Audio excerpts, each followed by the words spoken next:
is buffer time? What is buffer time? Is what buffer time? Hello, Trekkies. We're here again on Buffer Time. It must be Sunday around 2 p.m. Eastern. Today, we're going to talk about the short treks from 2018 and 2019. Before we get going, we'll go around and introduce each other. I'm Dustin from Best of Trek, Worst of Trek. If we're introducing each other again, that's Dustin from Best of Trek, Worst of Trek. No, I'm Del, and I'm opening a contest. Give me the name of a fake YouTube channel, and I will call it out. So make a comment with a made-up YouTube channel that I am from. But today, because Edward really is the Johnny Appleseed, I have decided that I am Deli the Tribble Seed. So that's who I am today. And I'm just Scott from Opinions No One Cares About. Today, anyway. Hashtag Edward did so wrong. Yeah. Yeah. So I guess we will start with the Zephram and Dot one. That is a very fun episode. Probably one of the most things for like that you can just show to a little kid in Star Trek and like cool, but yet also a lot of cool callbacks. I knew Khan was in it before, but I don't think I realized till this watch through that you get to see both in both bits of Khan. I think from an animation standpoint, that's where the episode fell down for me, in that Zephram and Dot were really well executed, well rendered, but the humans still kind of looked like they were coming from 1997. Like there was no detail in their faces. It was basically like, we need a human body with a blue shirt and black pants. It was almost like they were trying in a way to, with only the humans, to throw back to the animated series. Yeah. Yeah, the only question I had for this one is, does this call back to the classic animation era of like Looney Tunes? I would say it's an influence. Definitely an influence. Yes. It did give me a little more of a Tom and Jerry vibe, though. Oh, that's a good one. Yeah, definitely a lot of that, like the reused sets in the background, and you're just running through it. Yeah, right. Yeah. I think from a meta level too, it's good to have a cartoon about what a tardigrade is and how it exists in the Discovery universe, because they don't really discuss that. They just find the tardigrade, figure out that it has DNA, that it can do this thing, and voila, we've killed it. And now I'm superhero. But it's funny because tardigrades are real things that exist on Earth. I don't think they can fly through space, but it was interesting to have more of like a bestiary entry for what the tardigrades are in this universe. Yeah, technically they kind of can, and that was the whole reason they got picked as a thing. Because NASA's done experiments where they've like dried them out in space and they can come back and still be alive. So it doesn't necessarily mean that they can, fly through space, but technically like they can go through space. So unless you guys have something else about this one, we will do an out of 10 for each one of these. Zephram and Dot, out of 10. I'd say a pretty solid 8, even if you're paying attention, I don't think they entirely, like, you see all the stuff that's happening with the humans in the background and stuff like, oh, it's that episode, it's that episode, it's that episode. I don't remember if it was entirely chronologically perfect, because I feel like the first one was Space Seed, but then I'm pretty sure there was a Tribbles reference after that, and I believe that's out of order, but otherwise... yeah, solid 8. Maybe bump it up to 8.5 because the animation is really good. I too noticed sort of the anachronistic timeline that was going on. And so I'm going to give it a 7.5. It's more than adequate. It's better than good, but it's not like knock me over. I need to watch it 18 times right now kind of thing. So I'm going to give it like a 7 point, because there are some later on treks that I would watch every day, all day. So this is not one of those, but it's good. It's serviceable. It's fun. I can only give it a 4. It's not like I dislike wow. it or anything. But versus the other short treks, it may either be the weakest or the second weakest. Yeah, the animation's fun. It's just generally a fun episode, and it has the nice heartwarming bit at the end, but at the same time, it's pretty standard Trek fare and just a fun thing. But versus the other short treks, meh. Meh. The only thing I would change with hindsight is I would let the Prodigy animators do this and do it in their style. Because I think a lot of the other franchise, not all of the franchises are represented, but most of what people would call new Trek is represented, except for, again, because it's the redheaded stepchild, Prodigy. Right. So that brings us to the other animated one in this block, The Girl Who Made the Stars. Again, I only have one question in this one, and we can go deeper, but is telling a kid a scary story a good tactic to alleviate their fears? We've been doing it for centuries. See the Grimm brothers. Yep. This is essentially a fairy tale. And you have to give them a hook. I think that's why they're so formulaic sometimes, is it's really easy the hook to be, and there's this mysterious bad guy that we have to find. And I liked that this one lacked that to some degree. There was no, and then we had to go to war. It was more just like, I have to reignite the hope of my people. It's sort of like an amalgamation of 3 or 4 different African folktales that I'm aware of. Specifically ones that have to do with matriarchy, which is another point I just wanted to bring up real quick. So I love the idea that he's selling his daughter a story in which a woman becomes the leader and the one that contacts the stars. I think that's kind of a neat side to it. But yeah, it's like an amalgamation of a couple of different African folktales that I've heard before. Yeah, and you do get what is a very kind of Trek trope, like, ancient civilization was met by aliens, and that's about as far as I was going with that. The biggest thing I like is the tardigrade that she's got as a little pet toy here. I think that's pretty great. It reminded me of the glowworm. Did anyone else have a glowworm? Yes. Well, I didn't. Okay, I was about to say, it was a big thing in the mid '80s for 5 to 10-year-olds. It was a stuffy you went to sleep with, except it was made of hard plastic. But the big gimmick was when you squeezed it, it all lit up. Yep. Yeah, you squeeze it and its face lit up. Yeah, and that's what that reminded. I was like, oh, she's got a glowworm tardigrade.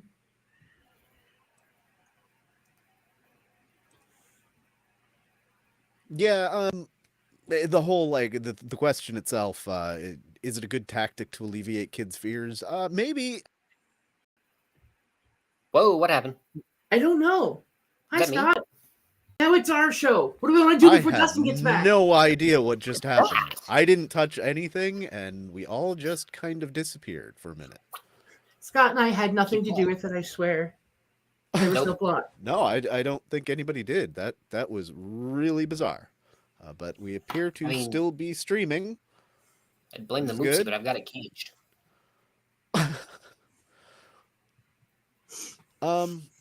Yeah, what I was saying was this particular story, as far as alleviating kids' fears, I don't think all scary stories would work, but this one, I mean, yeah, it has that really nice, good ending that it ties back to, and puts the kid into the story, especially in this case. I just wish this had tied more into Trek, and I know we had just a little bit in season 2 of Discovery with Michael, and going back and revisiting the stuff just before her parents died, and we're reminded of this, but it doesn't really have an effect on the story. Yeah. Zephyr Dot almost has more of an effect on the story than this does, and that didn't either. So I feel like it missed its opportunity to have the young Michael learn a lesson that we've seen illustrated on the live action Disco. That I think is the only thing the whole thing is missing. Is just how does this story apply to the Michael Burnham that we know? And I didn't get that part. Yeah, it's just another little tidbit in her backstory. But it's not even as prominent as like the other book that she's Alice in Wonderland. Yeah. So that's a much bigger thing. Yeah. But like this easily could have been like one of those moments in season, I don't forget which was it, 3 or 4 or like both, when there's a point where something really important is going on, but somebody just like has to stop it dead to tell a personal story about themselves. Like I could have seen Michael doing that with this story. Like you need to have more hope. Like I used to not have hope when I was a kid, and then my father told me this bedtime story, and like, okay, sure, cool. Oh no, it was season 4, yeah, because it was like Reese just popped in for fucking no reason whatsoever, and like, oh hey, I'm from Hawaii. Oh, not the moon? And not the place that Ransom or Boimler or any of the other people from Lower Decks that claim to be from Hawaii are. So girl with the dragon tattoo? What? Girl that made the stars? I'm only gonna give it a. I don't know if I want to give it a half a point more or a half a point less than Zephram and Dot, because Zephram and Dot, at least it was all Trek. It was like fun Trek. This just tells like a cool African story that mildly plays into Michael's backstory and doesn't even really tie in. So I guess I'm talking myself into a 3.5 on this one. Again, like it's a pretty good story. You can show it to kids. Great, but it doesn't do anything for Trek as a whole. That's fair. I guess my score relies heavily on what we are judging. If this is an episode of Star Trek, I'm lower than Dustin. Because there isn't really, other than the fact that the story has to do with stars, like it's not even like the father and daughter are in a dangerous situation on a spaceship and he's telling the story to humiliate her. It's just she won't go to sleep. I tell her, Chakotay version of an African folktale, and then it's over. Okay. You know what I mean? I do. Yeah, we know. And so if I'm judging it as an episode of Trek, I'm probably going to give it like a 3 because it isn't. But if you're asking me, is this something I would watch again? Is this something I enjoyed? Is this something is a good piece of animation? Sure. On that scale, I'll give it like an 8, but not as a Star Trek thing.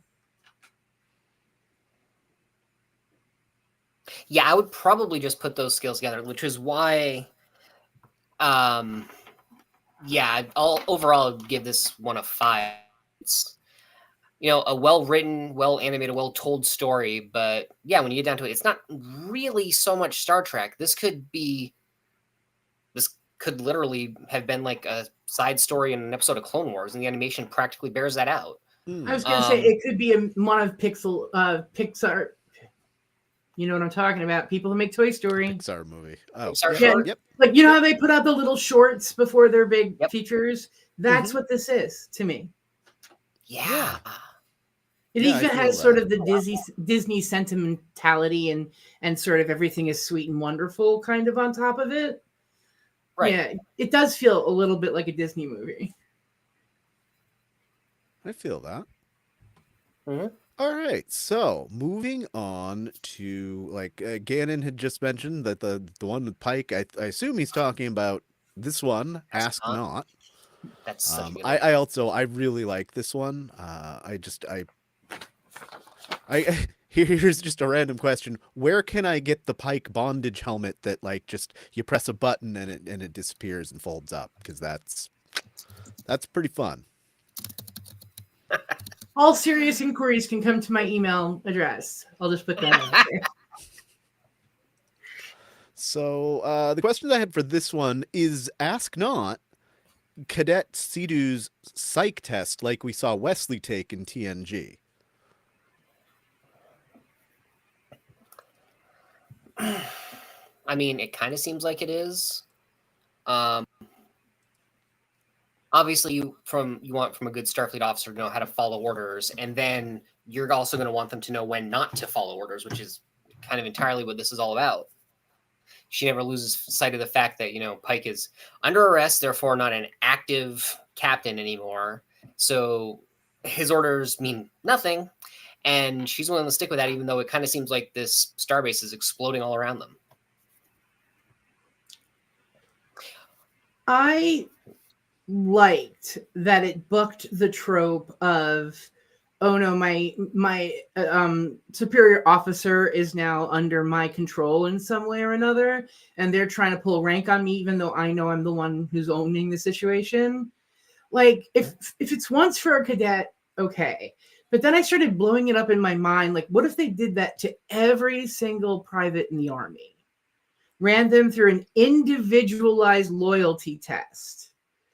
Like, I think less people would sign up for the military if they knew at some point they were going to be thrown into a fake scenario, never told it's fake, and they have to disobey orders. In that, like, that's the expectation. That's a lot to ask, especially in this world where the cadets are, what, 20, 22 at the most?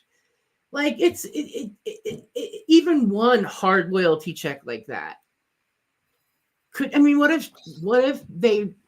if she like really felt like, yes, I should be helping a captain? Does that mean that she gets booted for help? Like, that was, as soon as I looked into logistics on how Starfleet would administer this test, like, everything fell apart. I love the acting. I love how Pike treats the situation. Mm-hmm. Like, don't get me wrong, but it's the conceit of the entire short that falls apart at like the little bit of like looking at it closely. That is fair. The thing is, I actually look at this short and I feel like it totally validates a video I made. And if you guys remember the video I made about the Kobayashi Maru, right? Where I was saying, it's not an effective test because the cadets know it's a test. They know it can't be beaten because only one person ever has. So they walk into it with the mentality of, not trying to do as well as they can, just trying to be the other person who's who's passed this unwinnable exam. And so I feel like we need more tests like this. And like you said, like Wesley's psych exam at the academy, where they don't know they're being tested. So they're not trying to get a high score. They're just trying to do the right thing. And I feel like that works better as a psychological evaluation for the cadets. And Wesley was never in any sense of like, I'm going to be kicked out if I make the wrong decision. Yeah. Like, it was just because it's sprung on him in such a way that he's not even sure it's part of the test. I don't know if this is the thing that regularly happens, whether it's when the cadet first comes on or even after the cadet's been there for a while to kind of shock him up a little bit. Still, this idea of a loyalty exam that they can pop quiz you on and not prep you for and not tell you it's happening seems fascist. I don't know. It seems realistic because you've got to be, you can be asked to lay down your life at any given time to save others. Right. And that's what most of the tests that we've seen up to this point revolve around. Right. That you've got to be willing to put yourself in harm's way, or that you will uphold, in her case also, that you will uphold the letter of the law even when things are weird. Yeah, I did just think though, this is the kind of thing that does need to be used sparingly, because you can't frame every test like this where you don't know it's coming, because you might get some fine Starfleet officers out of it, but you're going to get some really paranoid Starfleet officers out of it too. One of the things I wrote down in my note is this, like, when you're dating someone new, and so you ask your friend to create a fake profile to hit on your new how many times have I walked other people? Like, I told him this because I wanted to see if he would cheat on me or not. And then he did. Wow. Wow. Oh, Well, who'd have thought it's a trope. It happens so often. Is like I'm gonna put something in my partner's path and make them give a loyalty check. Mhm. And so maybe because I've had that, not that I do that, but that I've helped people when they've gotten lost in it.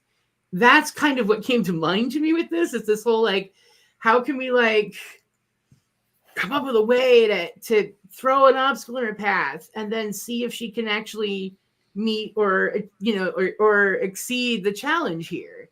But there's so much room for failure, and it wouldn't have been her fault. So that again, I keep going back to that. Like,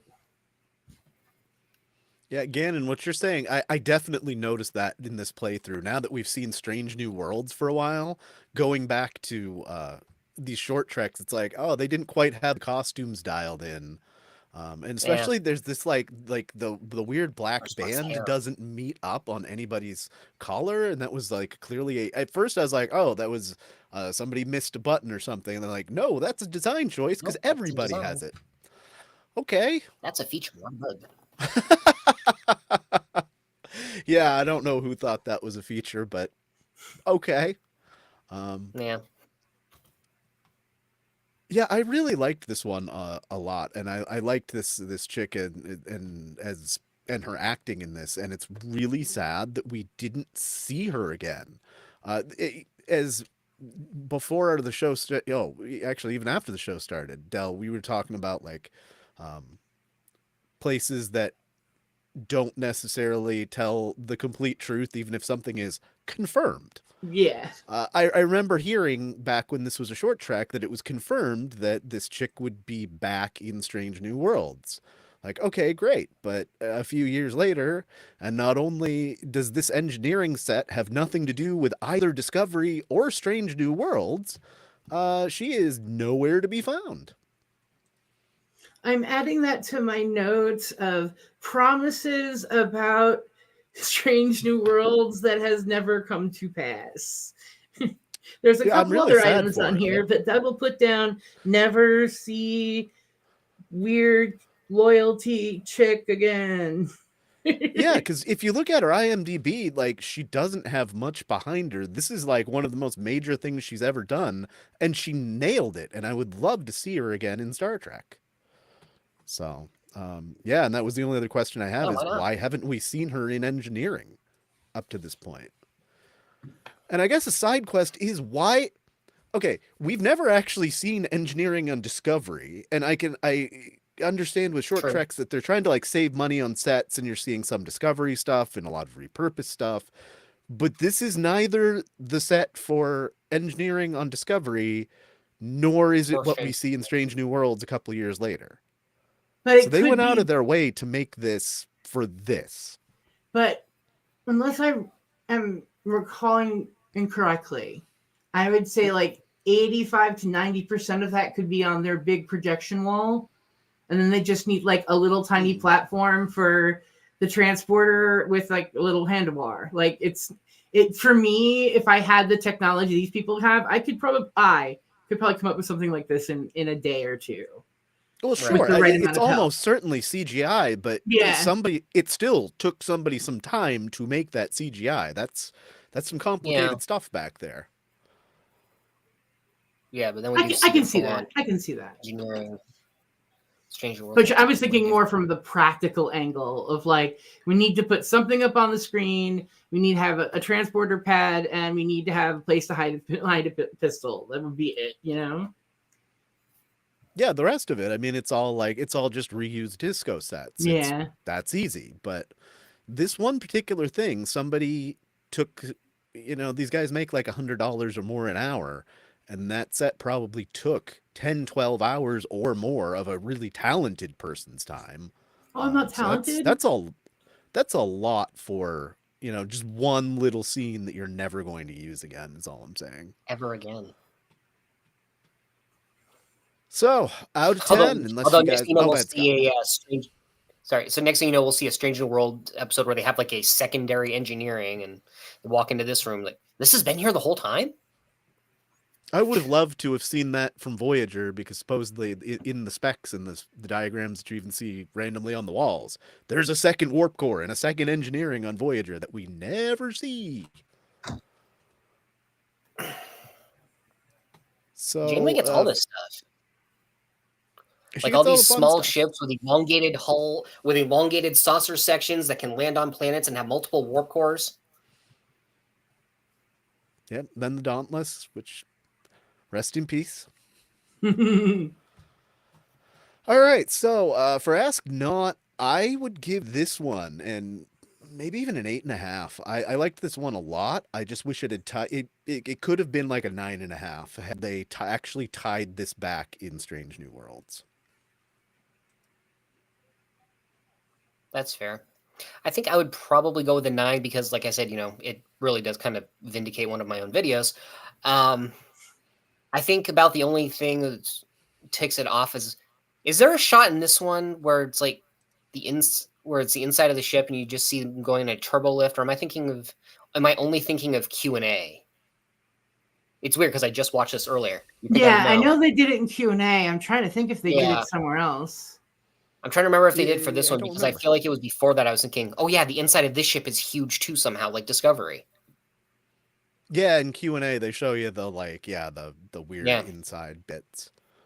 Yeah, stick with a 9. I can't go above. I want to go above a 7. I do, but loyalty check. The conceit of the entire short does not sit well with me. Not in the Trek universe that I like to play in. Okay. Fair enough. That's fair. Well, let's take a extreme departure from the Trek universe with this one. The setup for Picard, Children of Mars. I think it's a very sweet and saccharine story. Yeah. I'll get into it. Go ahead, Scott. I don't know if it was just like the day I was having, but when I rewatched this one, which was yesterday, I think it was, this one's first on the list, when you're watching short treks on Paramount Plus, and it had me from the beginning. I got so emotional. I was tearing up at the end when Mars was on fire. Whew. Every single time for me. This is the one that like it hits me really, really goddamn hard every time I've seen it. And I don't know if that's the thing for like, me and you and the people that have kids, if it hits us harder, because I'll tell you, the original Pet Cemetery with good old Tasha Yar in it, every time that kid gets run over, like, it didn't bother me as much when I was younger and the first time I saw it, but now that I have kids, it's like, that's hard to watch. And this is almost that same kind of level. So the like fun and nice question I have here is, does Children of Mars have the best music cues in the entire franchise? Because for me, like hands down, it's easy. It's just all the music in this. It hits so freaking well, especially since it's a replacement for a lot of the dialogue. I was going to say, it creates this really interesting landscape in between dialogue. Like, it's not just background. It's not hold music. It's telling the story as much as the acting and the words are. And so I think it's doing some heavy lifting because this is a very sparsely narrated short, but not in a bad way. It's a heavy lifter. He can do it, I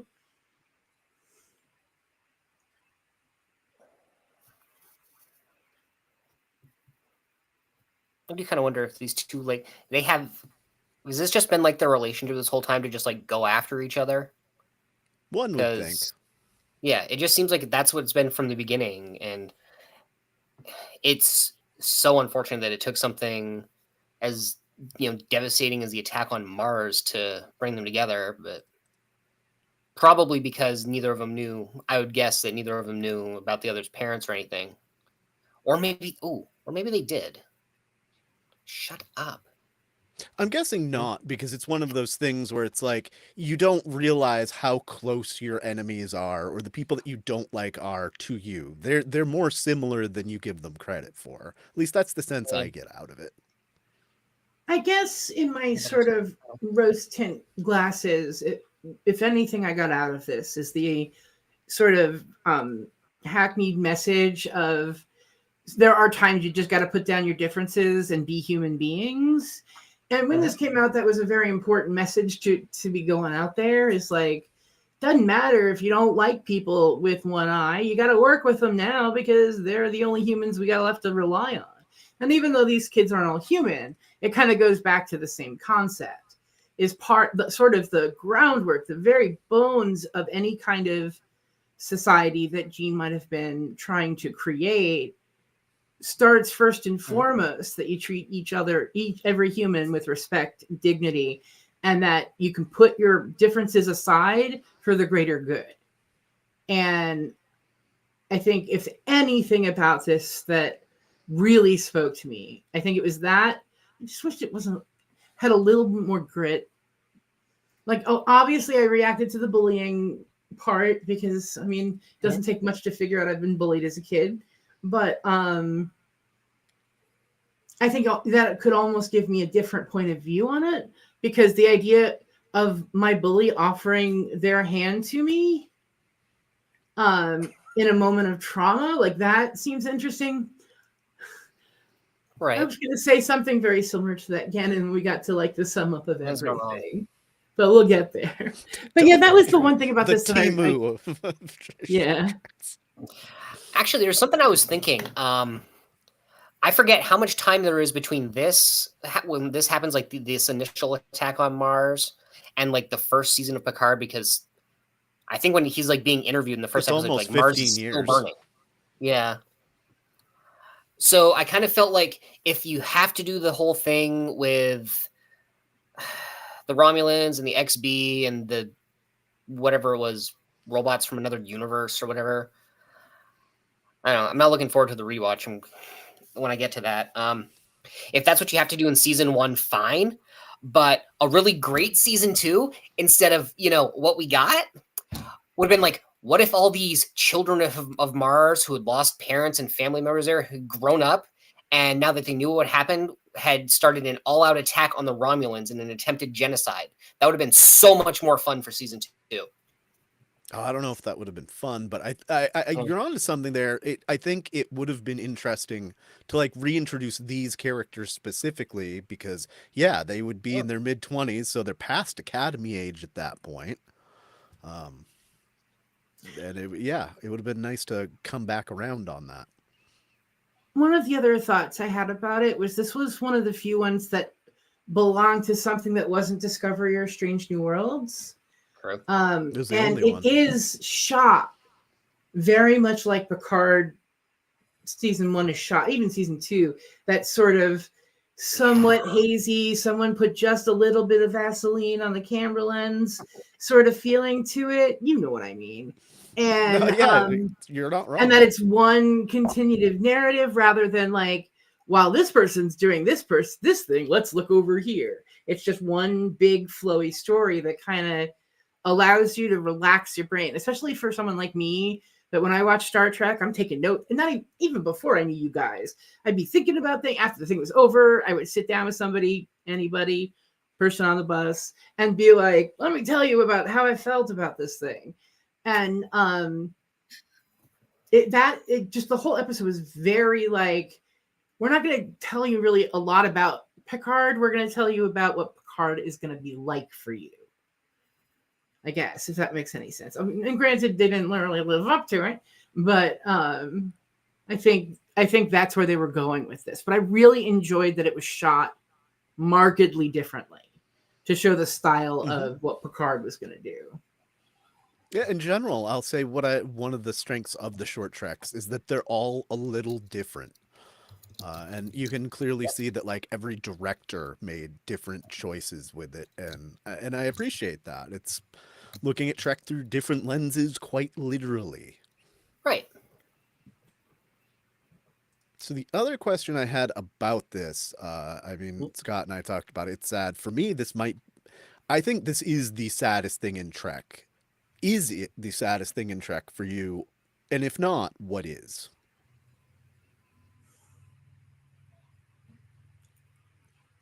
Lol getting deconstructed breaks me Oh, that's a good one. all the time. Sorry, what?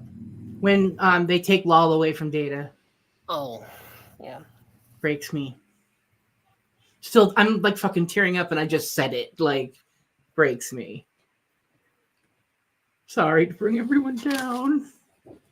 You asked us, and it's your fault. I will definitely not go find a picture of that. No. Yeah, no. So,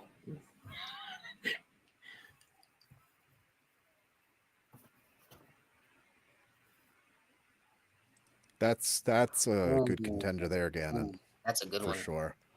I don't. Am I not getting the reference? It's from Generations. Yeah, at the very beginning where Picard's brother and Gets the news of his family dying. nephew.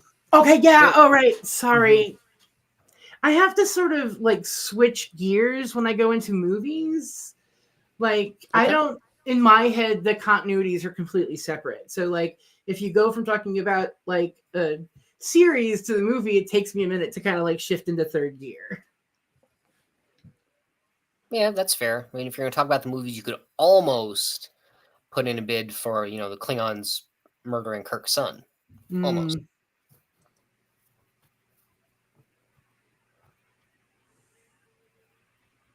Well, if that's did you have anything else on that, Scott, or No. for saddest? Okay, then let's do our out of 10s, and I'm just straight up 10. Boom. This is the best one for me. And I think it has the most to do with the season that it's being attached to with Picard. Gives you that prequel to what's happening.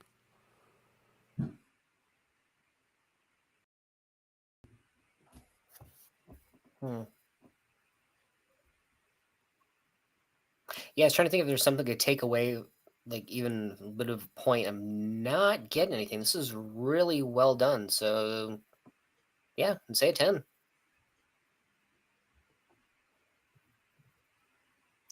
I'll give it a 9.5. Rock on. All right. All right. Let's move to something a lot more fun. The Trouble with Edward. This is my 10 of 10. Don't even start. I'm right. You're wrong. Go to bed. This is my favorite piece of Trek that exists. Wow. And I'm Okay. probably being about 25% facetious about that. But this was when I first saw it, when I just did my rewatch this morning to make sure I was up to date with all of them, it always makes me laugh. It always gets me in the feels a couple of times. And I think it, at least for me, addresses an interesting topic that exists in Star Trek fandom, which is neurodivergence.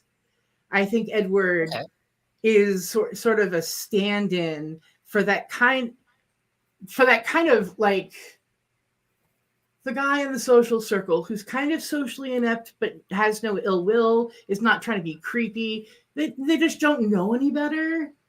And you can and scientists and mathematicians tend to fall into that sort of stereotype a lot. And so you're talking to me about an outsider who's trying to solve a problem by going way out of the box, who everyone makes fun of and says that nothing they do will ever come to fruition, that in some cases had to teach themselves how to talk to authority rather than just get the authority in trouble with bigger authority. Not that I did that a lot when I was in school. But yeah, so for me, it was like, so I'm in this weird place right now where I'm being tested for neurodivergence. And so it's also sort of prevalent in my head. But it's a Tribble thing first and foremost. It's I'm sure it's where the attack triples have come from in some way, and the attack triples were a very big part of that.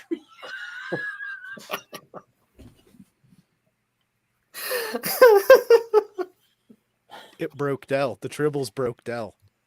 think If the I could Tribbles dump a broke load of Dell. tribbles on Dell's screen right now, I would. And I almost put together a 3D graphic of them falling on me, but I did not have time. Okay, keep talking. I'll get there. Yeah, let's go back. Dell has already. Let's just go kind of backwards on this one. I'd give it a 9. It's a lot of fun.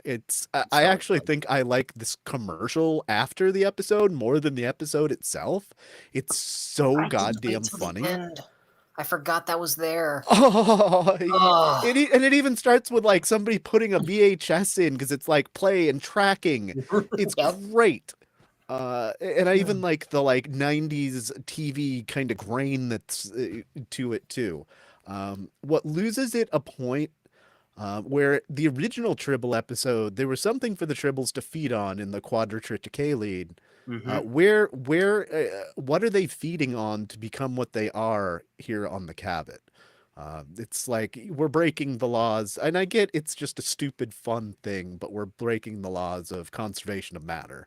So I'm taking away a point for that, but otherwise, whole lot of fun. Gary, you violate the laws of physics. But yeah, it's also going to be a solid 9 for me. I do enjoy this one a lot. If I was going to take anything off, it would be for Edward's attitude. Because, all the stuff you said, Del, is true, but at the same time, he also did decide to go behind his boss's back and basically contact HR about her because she pulled him off the project he was working on. And then he just goes and basically does it anyway and doomed an entire ship for it. And, I guess I have a little less empathy for it because I'm going through a situation right now with someone who thinks they're an authority on things that they aren't, and who went around and started talking to people about like how I was wrong. And anyway, I'll explain it to you guys later. But in the end, I don't think it was the fact that they were wrong was the issue. My point was going to be, it's the fact that their reaction was derision. Like I'm trying to be like, hey, you spelled there the wrong way, and they're like, you would never know that, you don't speak English. And it just, anyway, so that would be the only thing about his attitude for me, is just that, like, when you get ripped out of your own illusion, sometimes it hurts. And one of the ways that humans react to hurt is by being angry and snapping at people. I'm not excluding it. I'm saying it feels normal to me. I will say I did enjoy the very brief Bob's Burgers reference when Edward's like, "Oh, I'm not a chef." Like, yes, you are. We've seen it. Yeah, I did. I've never seen that show, but I had, when I was looking up like trivia for this stuff, I'd seen that. Yeah, he's part of that. And also he's a chef in a bunch of Arby's commercials from around that time too. So that joke works a couple of ways. I'm just like hearing his voice commercials now. Yep. One of the few questions I had here, we were talking about like her and him. Is there any level of her being a bad captain, or is it just all Edward? Inexperience. Like, I think she shows a good amount of mediation skill. Like when she's talking to the office, she's doing everything in her power to be nice and respectful of him while still being firm. But she needed to pull out the boot at that point and just be like, no, shuttle bay, 5 minutes, superior officer telling you to do this, go. Yep. Very true. And Gannon's right. There are some issues with like how the Tribbles have been portrayed and how this works in canon. Honestly, I don't care how this works in canon. It's so goddamn funny. Right. It's one of those things where you can just like, canon be damned. And if the very short treks had been this funny, it would have been okay. But they weren't. And I just remembered from seeing your name, Dell, that that music cue and that one, the song about Johnny Appleseed fit perfectly. I love that. Mm-hmm.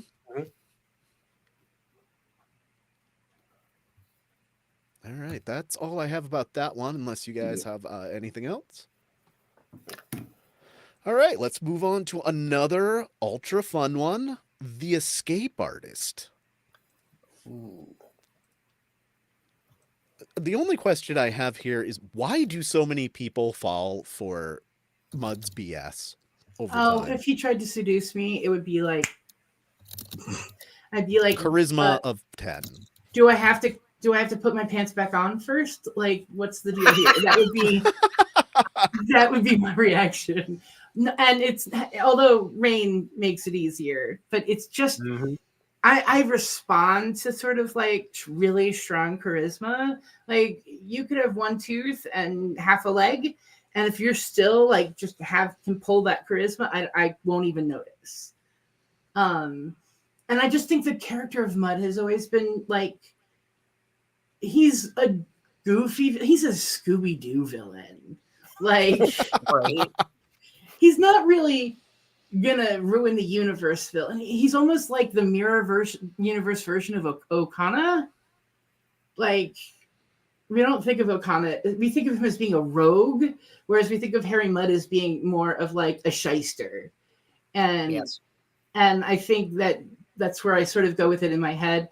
But I also am a huge Office fan, so there's a little bit of me loving Dwight Schrute in there too. So, but he would ask me for my family's jewel, and I'd be like, "Where did I leave it now?" I would fall. Even if I knew, oh, Harry Mudd, I've heard of you. Here, have all my things.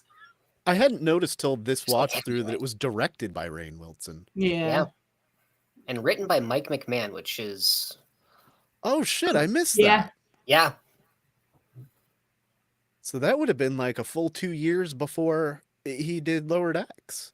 That's pretty cool. Yeah. Probably in talks at the point. Right how old these are. Yeah, they are 6 years old now.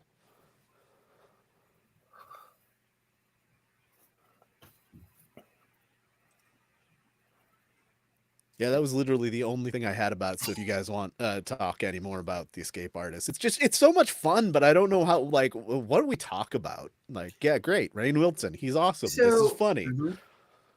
I don't think right now is the time to get into the full conversation, so I'm just going to add a little bookmark here.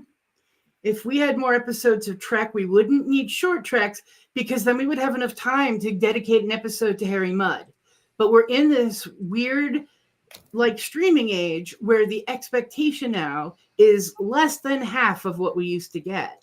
So we could have like a Subspace Rhapsody, and it wouldn't feel so like, oh, they're stealing my real Trek away from me.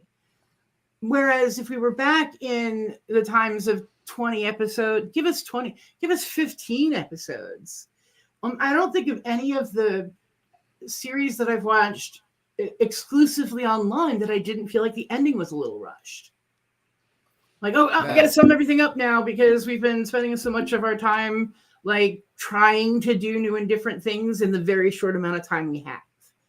At the same time, several seasons of New Trek, particularly Discovery when it was 13 and not 10 episodes, didn't feel like it filled its run. It felt like it had a lot of filler in the middle. And then, like, at the end, it was like, okay, now we got to finish up that original main quest. And I don't know. It's, yeah, do we all want more Trek in our lives? Yes. But it needs to be filled meaningfully, and none of the current showrunners has shown me that they have the ability to fill more than 10. Particularly Terry Matalas. He has not felt like he has filled 10 episodes. So I would rather see the money spent on more of these short treks and get these just little bits and pieces. Man, I don't know. For me, it's a matter of perspective. As a fan, yeah, I would like the seasons to be as long as possible. Just go ahead, give me more Trek. As a content creator, I'm glad they have shorter seasons now because, as you know, I'm in the middle of something that's going to be really extensive. and that's taking up a fair amount of time. So if they suddenly start turning around like, yeah, every season's gonna be like 20 episodes now, like, great, I have more work to do. Thank you. At least make it worth it. Yep. All right, so let's give this one an out of 10. I'm gonna give it an 8.5 because it's not quite as funny and quite as like there, I guess, as The Trouble with Edward. But it is quite good. So 8.5. I will second that because I do enjoy. I mean, I enjoy Rainn Wilson as Harry Mudd. I enjoyed seeing, some of his other adventures where, of course, he's always being captured because he's somehow a really successful con man and not at the same time. And the plot of the whole thing where like I almost said cloning himself, but he's not doing that. Where he's making androids of himself and then getting himself captured for the bounty is actually kind of brilliant. Although you have to wonder how often he can pull that off to keep himself in, jippers. But it's a clever idea. And hi, Tanya. It's been a while. Glad to see you.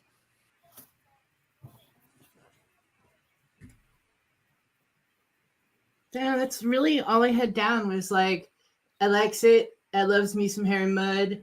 It's good. That's literally what I wrote down. Well, convert that into a number. 8.5. All right. 8.5s across the board. Cool. So the next one we have to talk about, we get to see Spock at the beginning of his career on the Enterprise. And I thought he was a lieutenant until I watched this again. It's like, oh, he's an ensign. So this is like maybe shot of the academy.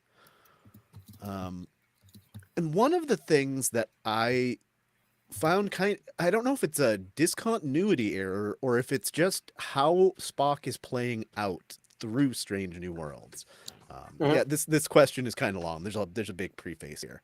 So in the first couple episodes of TOS, Spock he's not quite dialed in, and he's got this like military, what I'll call a military voice, where it's like, to order, and it pitch changes. He does that here when he first comes aboard, but we don't hear this in Strange New Worlds. So clearly there was a like, oh, well, we're going to shift the continuity because Spock was like this in the cage. Like, okay, great. But we haven't really seen it in Strange New Worlds. So is this just part of his like journey where he's exploring humanity, and by the end of Strange New Worlds, he's going to be back to that? Huh.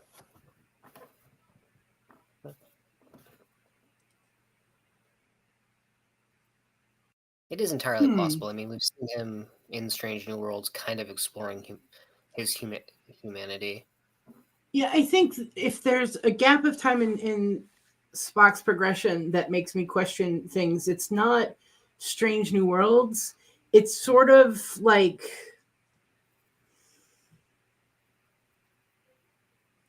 I don't know.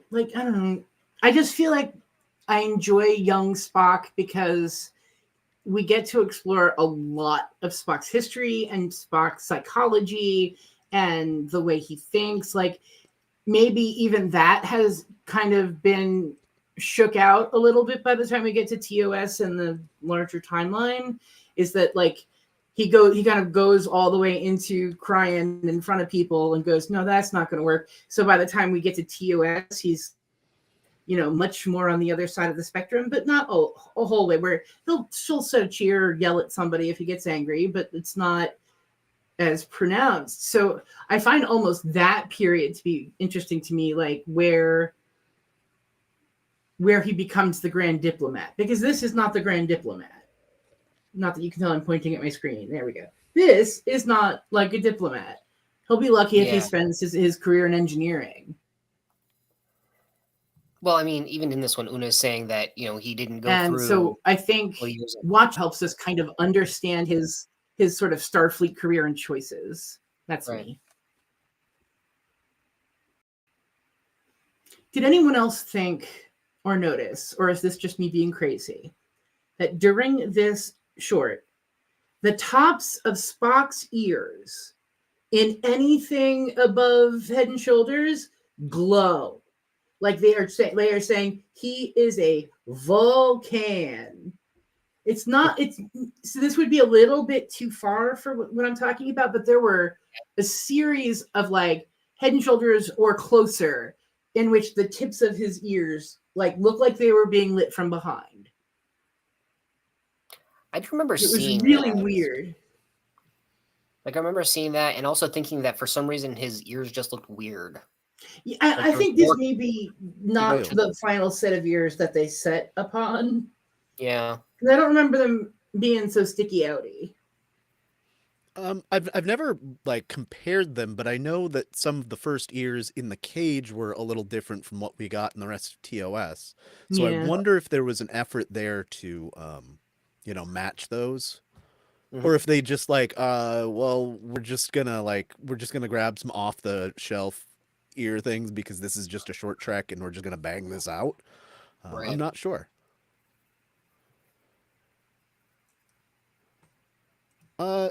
Is there a thing between Spock and Una here? And if so, where did it go by the time we get to Strange New Worlds? I don't see that. But that could be if I were to illustrate like how I think about it, it's almost like the cougar playing with its new toy, and then by the time we get to Strange New Worlds, already bored. He's so predictable. Okay. You can't really fuck with him. Like you can't rile him up or tell him a joke, or not at least by the beginning of SNW. Like, no, just no. Okay, just no. Yeah, maybe it's just a mutual respect, but I feel like there's a missed connection there. Sung with you in the turbo lift. At least I think I did. There's a hole in my memory for some reason. But I don't know if the writer did this on purpose or not. But he, she, them referenced one of the oldest Vaudevillian jokes ever, but they don't point it out. What's up, John?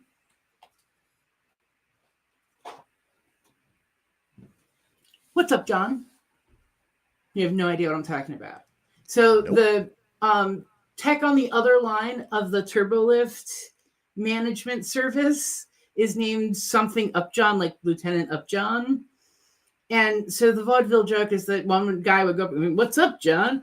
I don't know. Oh, no, what's up, John? I don't know what Upjohn is. I don't know. What's up with you?" Like that sort of. It sort of like a Frico says what? Like it's that old. Scott was like, "I don't get it. I'm leaving." Just no. This is the Just No Del episode. Just no. So the real thing I want to know about Una is why at the end when Pike notices Spock on the bridge for the first time and meets him, why does Una pretend to not know him after like being stuck in a turbo lift with him for hours? Possibly some way of also communicating if you tell anyone about Gilbert and Sullivan, I'll knock you in the eye. Like not wanting to admit to having that long together where there may have been some information compromise, especially from Una, who's like, "I'm going to give you my name and my serial number." So I don't know. Yeah, apparently Scott's laptop died even though it was plugged in. So yeah, he may or may not be back. But we've only got a couple more here to wrap up. Yeah, we're already doing an hour, so let's just do our out of 10 on this one. It's like a 5.5. I think it's the prequel to Subspace Rhapsody. Great introduction to Spock. It's serviceable. It does what it's intended to do. Great. I'm going to give it a 6.5. I'm a musical theater kid, so the look on Una's face when she finished what she did for Modern Major General is like every theater kid's like, yep. So yeah, 6.5. It's good. It's just not great. I don't feel the need to look at it again, other than to listen to more Gilbert and Sullivan, of which Miss Remain is not necessarily the best singer for that style. I don't know why they chose that for her, but yeah. I do like that it finally paid off in this past season of Strange New Worlds. It was brought up both during her Ad Aspera trial and during Subspace Rhapsody. So that was cool. Tie it back. Because otherwise, this was just kind of a like, well, this is our first look at Spock in Starfleet. Hooray. Fun, but didn't really go anywhere. So a couple more that we have. One, The Brightest Star. The only question I have on this one is, why did Starfleet allow Georgiou to break the Prime Directive? I don't think she got permission. That she did. I thought that was the case too until I watched it again. It's like, oh no, she says that it took a lot for her to get special permission. Maybe it reminds me a little bit of when Data, Pen Pals, when I remembered the title of an episode, when Data, I know it never happens, when Data creates like a subspace communication with that little girl with the red scaly skin, like that was sort of where my brain went to it. You know, somebody, on a planet who's being tortured and whatever. We can't save them all, but can we save the one guy who figured out how to contact us? Probably great.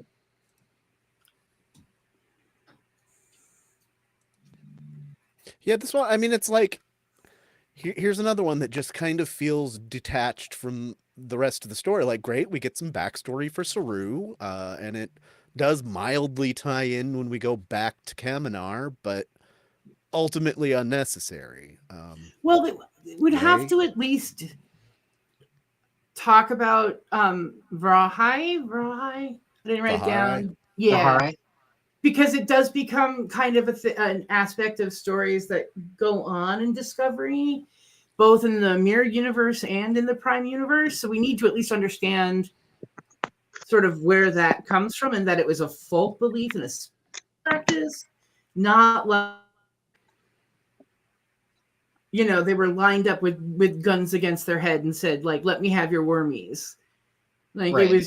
They made it, both the Ba'ul and the Kamadar, like, got together somehow and created this folk tradition. And it also gives a very interesting alternate look at alien spirituality from the Bajorans. Both are people who turned to faith in times when their people were being subjugated as a way of creating a sense of community, even if you're not in the same place at the same time. And this is that moment where that fallacy no longer serves them anymore. And I think Saru sort of illustrates the front guard in that, like, maybe we need to take a moment and really learn about the Ba'ul, learn about, where these practices came from so we can understand them better. The reason this one also speaks to me really strongly, non-binary, keep the pronouns right, but going through menopause was very much like this. Like, there's these two schools of thought that are colliding in your head. You've got the people telling you that this means that you're old and dried up and not attractive and you're done being a woman and you can just go be an indistinguishable figure in a retirement home somewhere. And then the other train of thought is like, no, you got to own your power, woman. Like, this is the time for you. The reason they call it men pause is you only got to take a pause on the men. Like, Wanda Sykes. But no, Jennifer, never mind. Like, and you don't know which way to go, and it's hard to navigate your own personal feelings. I went through menopause way early. And so I also was sort of like, wait, I had 10 more years in my head. And I think the way that they illustrate the Varahai is like, it's not you reach a specific age and it's a rite of passage. It's not, it's really just, here's a biological function that seems annoying. You don't like it when you get your spidey sense tickled every 5 minutes. But then as soon as you lose them, you lose a part of who you are, and you have to figure out to not just become Saru's dad and just sit around and say, that's the way things are. I went through it this way. You're going to do it too. You got to encourage people to find their own answers to problems. Like, you can give them your experience, your knowledge, your wisdom, but in the end, you have to kind of, and then it's going to be their experience. And I think in a weird way for Saru, fixing the technology was a little bit of him preparing for what he thought of the time as Varahai. It's like, I need to do something important before this happens to me. Yeah, like, one of the things I caught on this particular playthrough, I had always thought that it was like, all right, well, it's around a certain time for all Kelpians, but like his dad's pretty old, it seems like, and he's asking his dad, oh, well, hypothetically, if I went through Vaharai before the next harvest, what would happen? I was like, oh, okay, so it's not like a set time. It's whenever it happens. But I've got to disagree about the Bajoran tie-in, because the Bajorans... Well, I was just illustrating. Right, but I mean, the Bajorans had their faith before things went south, and they have definitive links to their gods, right? Through the orbs and through passed down knowledge. The Kelpians literally got railroaded by the Baul into believing something that is just not true for the sake of keeping them down. So it's two different religions, but two very different ways that they got to those. But I was talking more about using, not to overquote, but like getting addicted to opiates of the people, or using opiates as a painkiller. I have 3 pages of notes on this one. Wasn't going to bring it all up. Not going to bring it all up. So. I could do a whole episode on this by itself, but I'll give you my points in short. Was that the idea of spirituality is community and strength, about at what price are you willing to pay for pain relief, which is a really interesting subject right now in America, where I used to be able to get opiates from my doctor if I just said, listen, my pain's getting worse. I can't get opiates from my doctor now, period. Off the table, no negotiation. So what would you do to relieve the pain of Varahai? And then I also talk about sacred suffering, which just the other thing is that some people take on suffering as their own, you think of like hair shirts and floggers sort of thing, but there are other roots to spirituality that also have elements of sacred suffering in it. This just happened to touch on like 3 Dell things really heavily, so I apologize for taking up a lot of time. Right. Well, I'm glad it means something to you because, let's get into the out of 10s because we've taken a lot of time on this one. Sorry. I'm only gonna give this one like a 4. Like it's serviceable. It's backstory for Saru. I don't find it all that interesting, but I'm really glad that it. And that's one of the things about Star Trek. There are so many ways that a lot of episodes can be interpreted. It's wonderful that everybody can find their own truth. So yeah, go ahead. What do you got? I would probably give it a 9. And I know that's purely personal. You're not asking for that score out of like compare it to the other short tracks or compare it to every episode of Trek ever made. But to me, I think it's a 9. Okay. Well, I like Saru's embracing of hope over fear and not just waiting around to die. What I'll never understand is how, he remade this Bile, whatever it was, and turned it into a beacon and then got a message back in what was apparently Federation Standard or English and was supposed to understand what that meant. Which is pretty much all that drags it down to an 8 for me. Okay. All right. We have 2 left. Let's move on to Runaway, where we first meet Poe. A really interesting character, though it's also the first time we are introduced to Tilly's mom, which I gotta say, what a fucking rag of a woman. Oh, you failed at one thing once? Well, you should never try to fail again at anything. Just don't. Like, I don't know what this woman's problem is or how Tilly got as far as she did, but fucking good for her. Right? My gosh. And that's not even really what this one's about. It But sets things up in a way, though. it does. This might be the like one of the most intertwined ones, and I like how even when you get to like meeting Poe in Discovery, they put the short trek in the like happened last time on Discovery, so that you know if you hadn't seen it, you'd know that there's more to this story. I think that's what I liked the most about this particular one, is that watching it gave you insight into what's actually going on in the series at that time. Like, this was exactly what I was talking about before, about like, if we're not going to get 20 episodes, make us little ones that visit NPC, you know what I mean? Like, even maybe like someone like Saru to give us a little bit more depth and insight. If you just want to make a short little, by the way, you need to know that Tilly had an asshole mom. Like, this is a good and fun way of doing it. I also think like the whole, I was born at the same time as my planet, it is my twin. Again, I'm going to go down into like the spirituality of that for an hour and a half, and let's just pretend we went there. And I just love that race in general. We're both like cute and tattooed, but we're also razorback, like horrible monsters that growl and can turn invisible. And the amount of joy and happiness that comes out of Poe when we meet her, when she's in this like sort of really scary sort of get up, and then all of a sudden when we find out that she loves ice cream and is a genius like Tilly, then now we understand, and it's cool. But yeah, it was good. I liked it. I talked too much. Sorry. One of the only questions I have is that whole, how are Zahians born with their planet? What does that mean?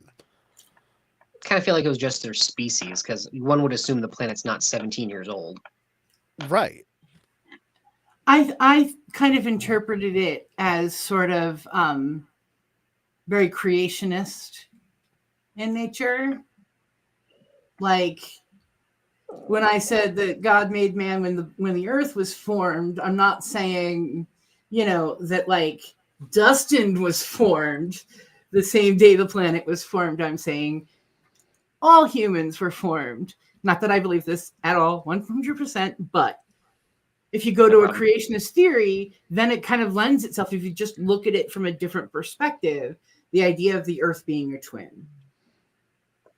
Okay. If you think of sort of as the Garden of Eden as the vagina of the earth, it is. You've never heard that before? No, I can honestly say I've never heard that. You need to hang out with more like hardcore lesbians who go to women's only stuff. That's what I'm forgetting to do. They're very interesting people. But yeah, so that's sort of where I went with this whole episode was, and also the makeup. Like, I'm so happy they brought it back for Adira in that one episode. Because it is just it's a new way to mess with the human face to make it look alien, but in a way that retains sort of the delicate features of this really young actress. And I like that. Yeah.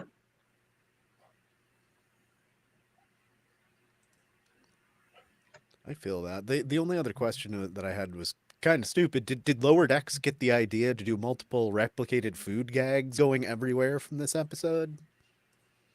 Oh, yeah. Yeah, you got Banana Hot, and you got the one where like Tendi turns into a scorpion. Yep. Wasn't there a flute incident in the mess hall on Scotty Back's ship? I don't. For think some reason, so. I keep thinking from Enterprise, I'm seeing a food fight in my head, or like the mess hall covered in food, but I can't remember. Sorry. I remembered a title of an episode. That was my big achievement of the day. That's fair. All right, let's just do the out of 10. This one is it's a nice 7. It helps tie into the season that we were currently watching in Discovery. Gives us some backstory on Poe. Gives us some awesome backstory on why Tilly's mom is fucking toxic. So 7. I'm at a 7. I agree. Yeah, I could definitely see a 7. One of the things I did like is I seeing, want to know why Tanya says 9. So while Scott's love finishing up, Tanya, let us know why 9. Go ahead, Go ahead, Scott. well, the thing I really liked is, again, yeah, it starts off, you see Tilly being so badly parented, and then she turns around and gives this kid who, by all rights, shouldn't even be listening to her because she's actually a queen, the parenting that she needs to go back and actually, well, I was going to say do her job, but, assume her responsibilities as the ruler of her planet. And that was a little element that I liked. I missed her explanation. I wasn't actually looking at the screen.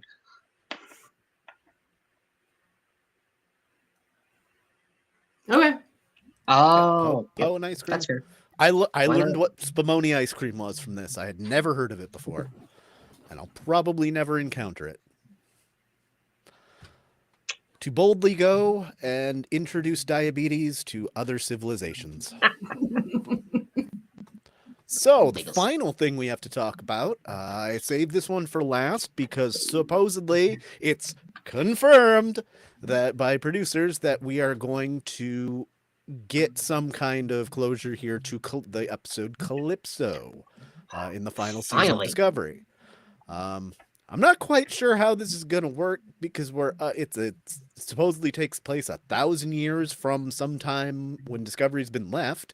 We don't know if that's from their original timeline or starting from the 32nd century, and this is in the 42nd century. Oh my gosh. This one's really weird, and I really don't know how they're going to tie it back because it was we saw that this was only the Discovery and not the Discovery A, which is by the time we actually got Zora. So at minimum, there's probably going to be a few things that don't jive, but they'll probably tie it together the best they can. How do you think that they'll tie Calypso to Discovery? Any thoughts? Yeah, I think Tanya's on to something here. I'm thinking the same kind of thing because we already know that the mirror universe is too far out of sync to get there in the 32nd century. So I think they're going to have to go back in time, and maybe then they'll have to leave the Discovery somewhere for a while and then catch back up with it back in their time. That's my guess. I guess I love I love the cinematography and the acting and everything. The only thing that came to my head when I was like, why is this important? And what came back to me was we are right now creating AI that will eventually lead to data. Let's just put it in that way. Like we are now playing with data's DNA. But the idea of creating something that cannot die. I mean, Zora could be just transferred to a different ship forever, but she's not a computer program. She is a separate personality that lives on the Enterprise. And so for me, that's part of the story, is this idea of being lost and alone because of who you are and how you're made. But, I always look for that sort of plot line. But I also just loved this idea of like, what do we do in the world where we're used to planned obsolescence? What do we do when that stops being a thing? Hold on just a sec. Do you guys hear something weird in the audio? Did you hear it, Scott? Or is it just me? In other words, it was it's still really breaking up even from either one of you now. So it's probably me. Fingers. We're at time anyway. Yeah, this is it. Yep. What did I actually have for? Yep, I will tell you. I think Calypso is a work of art more than it's a short piece of Trek. I think it's a work of art. I really do. Like in that, I think it should be in a museum. Yeah. It's a really nice story of two people, if you will, who have both been lost and, find each other and make a connection, which is great. But it would be greater if it was actually explained within, the storyline of Discovery. Because where is everybody and how could they have been gone for 1,000 years? Almost said a century. That's not right. I think they'll find a good way to tie that together. So one of the only other questions I have, do you think Zora's just bored, or do you think she's actually in love with Kraft? Sometimes it is impossible to tell the difference between hungry skin and an empty heart. She just wants a person. Something that she is not controlling the programming of, that can be unpredictable input. Call it love, call it interest, Mm-hmm.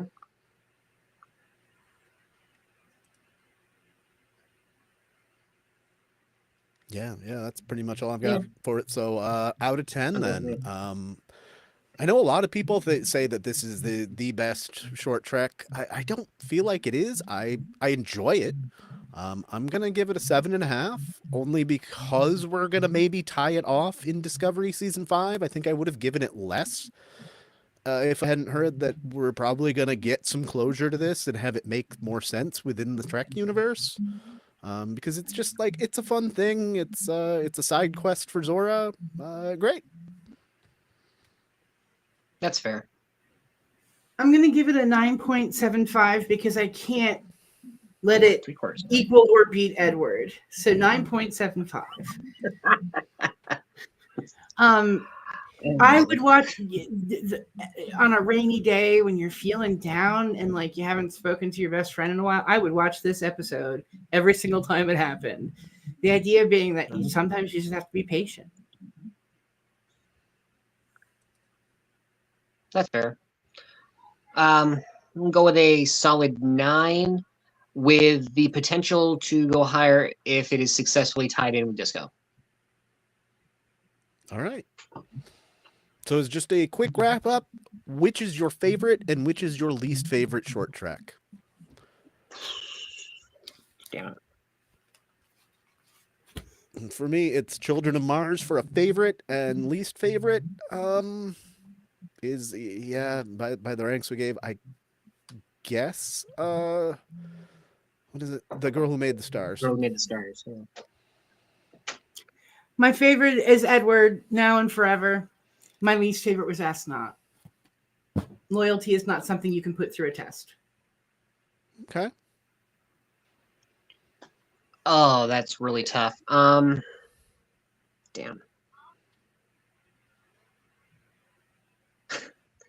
Yeah, I'd say my favorite is Trouble with Edward.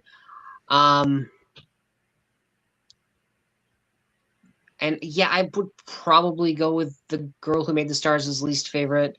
It's really hard. I really liked all of these. It's hard to decide which one I like the least. Yeah.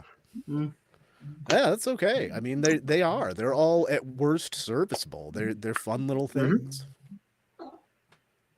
Cool. All right. So now that we've talked about this for almost a full hour and a half, let's wrap up. Next week, we didn't make a decision. Maybe we can hear from you guys in the comments talking about either doing TNG's The Inner Light or Enterprise's Dear Doctor. Either way, we'll see you back here next Sunday. Thanks for joining me. Thank you guys for being here and co-hosting. And until then, live long